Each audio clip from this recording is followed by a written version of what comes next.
সোণালী জয়ন্তীৰ মুখ্য লক্ষ্য। আমি যাতে নতুন এটা মন লৈ নতুন এটা পণ লৈ আকৌ দুৰন্ত গতিৰে আমি অগ্ৰসৰ হ'ব পাৰোঁ আমাৰ লক্ষ্য লৈ আমাৰ উদ্দেশ্য লৈ। এয়া হ'ল সংঘৰ সোণালী জয়ন্তীৰ মহান অন্তৰ্নিহিত উদ্দেশ্য।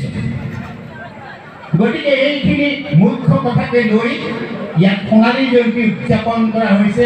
মই গভীৰভাৱে আশাবাদী যে আমি সমাজখনক ঐক্যবদ্ধ কৰিব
যিকোনো খবৰ বিজ্ঞাপনৰ বাবে যোগাযোগ কৰক 7896121996।